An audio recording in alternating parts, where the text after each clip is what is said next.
My project, Art Experimental House, shapes a contemporary art neighborhood in renovated factory plants. The factory, abandoned for over 10 years now, has been reorganized for a cluster of artists. Since 2000, China authority already took advantage of art as an economic tool, booming national economy by renovating industrial plants as art districts just like 798 in Beijing. My project attempts to embrace contemporary vision of 12th five-year plan of China's regime, promoting creative art industry by developing a set of experimental living space where the art and everyday life blurs. Since the fall of China, people's lives are mostly influenced by the macro policy.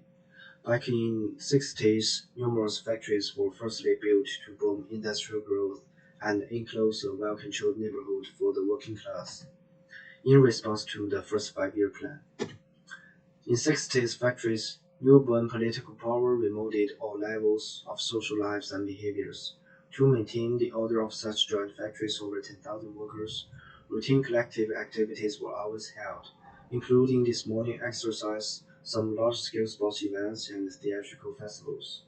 Workers in factories willingly organized these parades around their workshops, presenting their support to Communist Party. Here indicated how they collectively did morning exercise in factories at the same time. Back then, Factory 798 was the embodiment of communist ideal. It carefully selected employees from uh, those who conformed to the regime, offering best housing, educational, and healthcare facilities. This drawing presented that in the walls of factory neighborhood, workers quite enjoy their lives formed by central belt politics.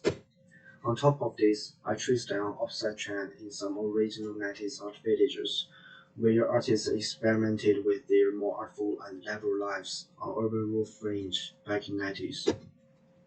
Around 90s, many freelance artists from other provinces gathered in suburbs of Beijing, forming some original artist villages.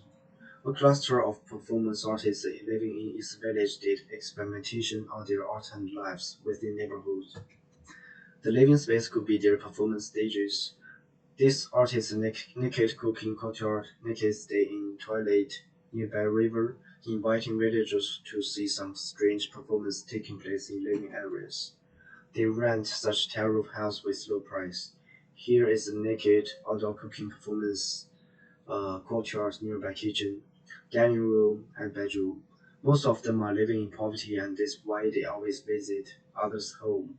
When they share food and drinks, they work together, generating some artful ideas in the meantime. They blur the boundary between art producing space and leisure space, using their painting workshops to celebrate, to hold meeting, to eat lunch. In their painting workshops, people read together surrounded by candles at night, celebrating in Spring Festival as well. Some locals living in such crowded houses built by local villagers. These people live in limited square meter rooms where they misuse the narrow bedrooms also as rehearsal place or kitchen from time to time. Painters held their exhibitions and sold paintings in forest on the west of village, where they did morning exercise as well. In 90s house villages, the courtyard, the toilet, and the forest could be their artist stages, where they created or exhibited artworks to their friends or villagers. But these artists were always accused and detained because of their transgression of normal behaviors. Then today's institutionalized art factories like nowadays 798. These art districts were built to respond to the new economic policy by co-opting more artists and taking advantage of art market. After 2000, the government gradually realized that art could be an effective economic tool in support of promoting culture industry. Previous factories now are taken up by state-run art galleries or shops. Art districts like 798 became a cultural strategy for urban growth and place marketing in a post-industrial context. More cafes, art stores, restaurants, galleries had been established since around 2005, leading to the rising price of land property. This is how it currently responds to the newly introduced policy. From industry factory to institutionalized art factory, 798 always presented an ever-changed factory property, always serving as a huge economic machine containing the facilities and employees for massive production. However, my project would investigate how architecture could be powerful when it experiments with art and lives. Compared to conventional art districts, it attempts to offer another way of setting up nowadays our neighborhood, responding to nowadays macro policy. Here is an abandoned factory in the northwest of Beijing, super far away from downtown.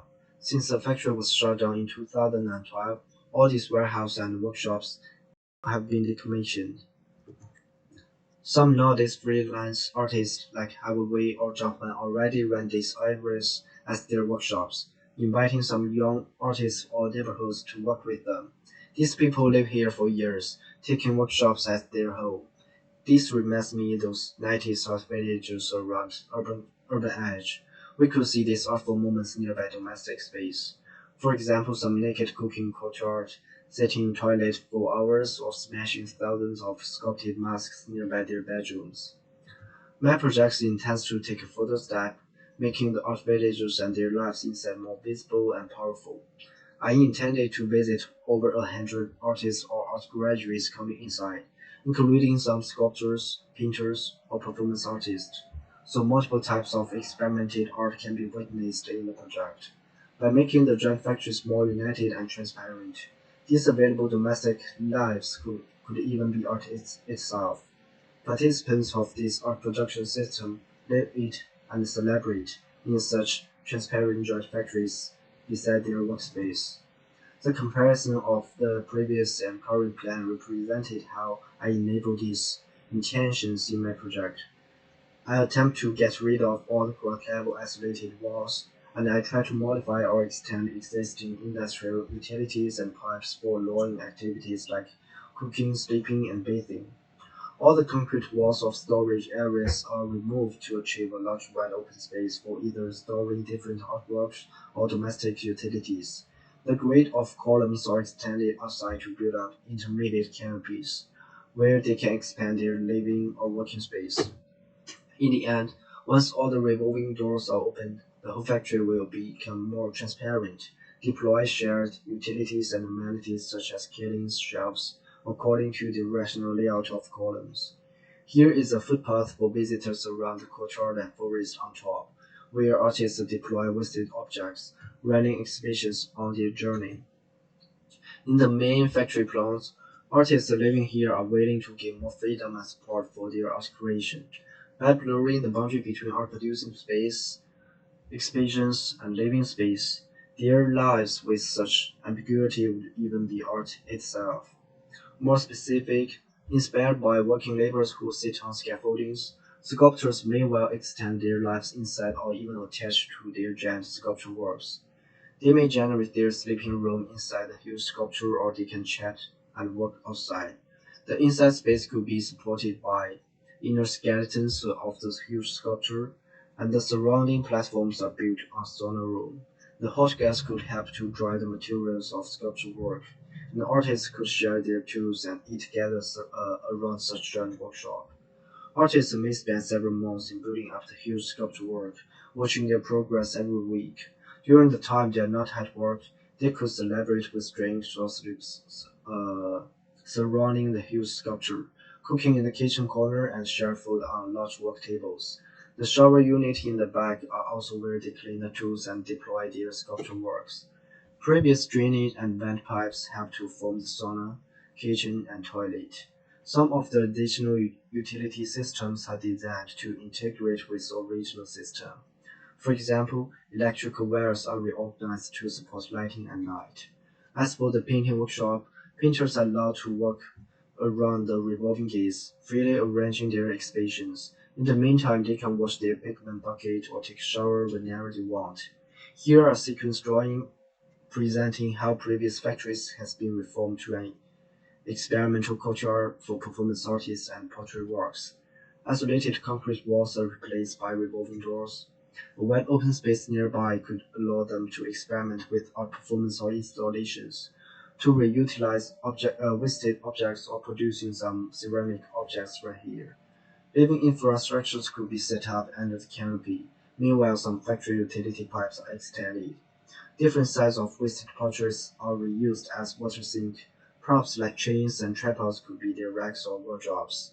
Wasted sculpture fragments are deployed as seeds. It's blurring whether it's used as an artwork or domestic utilities. People use these areas for protection as well, adjacent to their domestic space. They end up creating these objects in such areas at some time. They may turn such rational layout to something else, like dining space by placing working tables, art producing kittens could be their oven for baking as well. The art production or installations are merged into domestic lives of artists. Masks or fragments of art sculptures could even be their domestic utensils or dishes. And here is an area indicating how the projector allow visitors to come inside, like they can see other productions in exhibition culture, purchasing some extra objects shifted from their domestic use.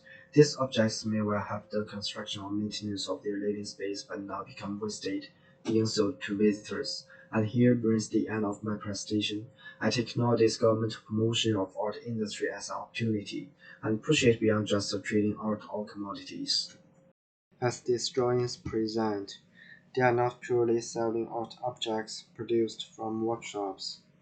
They are selling a shift from domestic life, different from conventional gentrified art district. My project would investigate how architecture could be powerful if it experimented with art and lives.